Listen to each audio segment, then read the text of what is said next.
Hey, I'm Liz Foy. I want to hop on really quickly. I've been getting a lot more questions than I anticipated about the beginning stages of discovering that you're an empath or discovering your abilities and how to control those, manage those, make the most of them.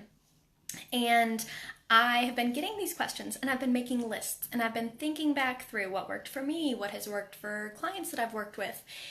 And I'm going through all of these really technical things and I realized there is a major piece that I wanted to point out. So if you are in the beginning stages, I guess, of discovering your empath abilities or figuring out where you want to go with that, one of the best tips that I would give you is to really see who you are.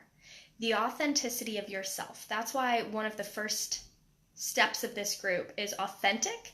And the point of that is authentic, meaning knowing who you are. The more that you know about yourself and the more that you are clear on what is your energy and what your energy feels like, the better. So I will be teaching a lot of, sorry, the camera's really wobbly, I'm trying to hold it. I will be teaching a lot of practical tools of clearing energy, using some of your abilities. But one of the big things that often goes missed is recognizing what your energy feels like. Because when you get to the point of then figuring out, okay, is this my energy or is this someone else's? What do I need to release? The more that you have a clear feeling of what your energy feels like, the easier it will be to identify when you have someone else's energy connecting to you, when you're taking something in from someone else. As empaths, we often take in other things from other people because there's a void within ourselves. And there is a big piece of filling ourselves up and bringing that innate wisdom and worthiness and love from our higher self and our guides. And when we have more of that, when we're keeping that continually coming up of our worthiness and our own healing abilities and our love, we're less likely to bring in outside feelings, outside sources. There's this theory that I've been relearning about lately that really hits home for a lot of my clients. Like, holy shit, so many of my clients. So many. As well as myself, especially when I look back at like the beginning when I'm really evaluating what was going on.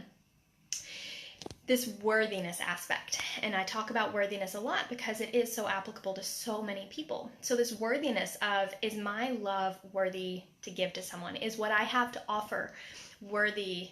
Am I worthy to give this to someone? Is what I have enough? And often if we have a deep belief that it's not, we will want to help someone. And our spirit thinks that by taking pain from someone else, that is helping them. So a lot of it goes down to that worthiness as well, that if we feel that we are worthy, we will be able to give energy and not take on what doesn't serve us as well. So the 2 takeaway tips: get clear on what your energy feels like. Really knowing what is your energy, what does your energy feel like to you, so that then when you're feeling something that's a little off and you wonder, oh my gosh, where did I get this from? Whose is this? Why am I feeling this? You'll be able to figure out if this is yours or if this is someone else's. And then the worthiness of trusting that what you have to offer, just being you, that's enough, and having that worthiness and that belief. And by filling that space up, you are less likely to take on other people's gunk that doesn't serve you and that you might not even be able to do anything with. It's important too to have that worthiness and that self-assurance and that authenticity within yourself so that you are more filled up and more protected when it comes to you doing healing work with other people. So I hope this was helpful. I will be hopping on later to share about protecting yourself when you're going to be around a lot of other people. I'm actually hosting a party tonight, and so there is a lot of energy protection that I need to do. So this used to be a huge process for me. So I'll be going into, trying to keep myself from going into it now. So I'll be going into how to protect yourself when you're going into a social situation, whether you're hosting or you are just entering into a social setting. I'll be hopping on later to share about that. Let me know what questions you guys have. I would love to answer them as thoroughly as possible, but I'm getting more succinct. I'm doing my best. Thanks, guys. Have a great day.